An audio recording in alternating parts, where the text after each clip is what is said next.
climate change, or other certain social issues. I've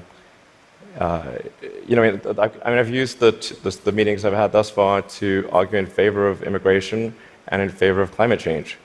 And if I hadn't done that, that wasn't on the agenda before.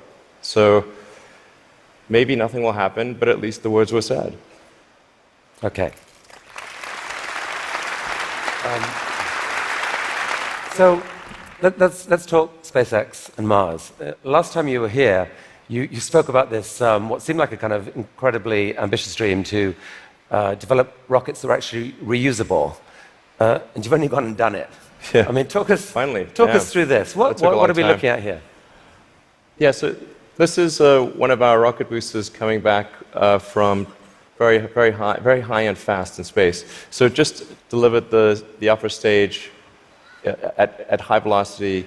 I think this may have been a sort of a Mach 7 or so delivery of the upper stage. Yeah. So that was a sped up. That's the slowed down version. Yeah. That was the sped up version.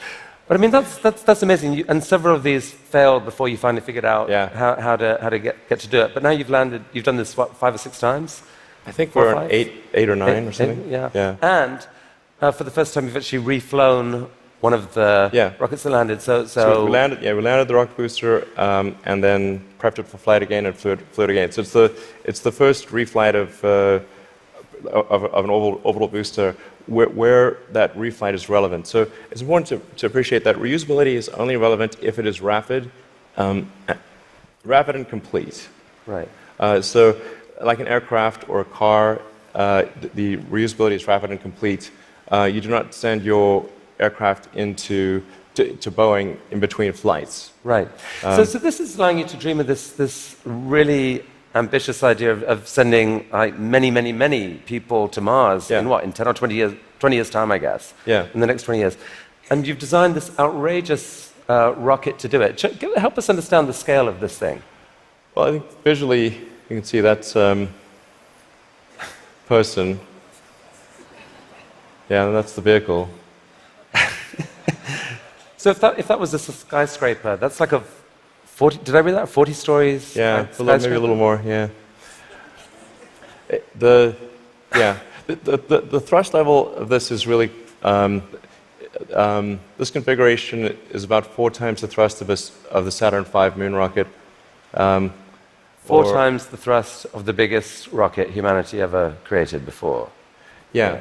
I mean, as one does. Yeah.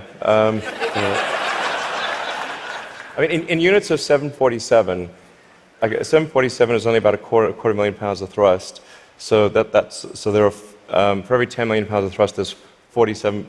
So this would be the thrust equivalent of 120 747s, with all engines blazing. And so even with a machine designed to escape Earth's gravity, I think you told me last this thing could actually take a fully loaded 747, people, cargo, everything, into orbit. Exactly. This can take a fully loaded 747 with maximum fuel, maximum passengers, maximum cargo on the 747. This can take it as cargo. So based on this, you presented recently this interplanetary transport system, which is visualized this way. And this is a scene you picture in 30 years' time, 20 years' time? People walking into this rocket. I mean, I'm hopeful it's sort of in the 8 to 10 year time frame. Aspirationally, that's our target. Our internal targets are more aggressive, but I think,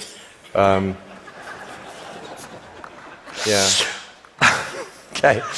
So this vehicle seems quite large, and is large by comparison with other rockets. I think the future spacecraft will make this look like a rowboat.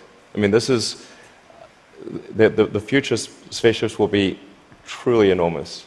Why, Elon? Why do we need to build a city on Mars with 1 million people on it in your lifetime, which I think is kind of what you've said you'd love to do? Yeah, I think it's important to have a future that is inspiring and appealing. I mean, I just think that there have to be reasons that you get up in the morning and you want to live. Like, why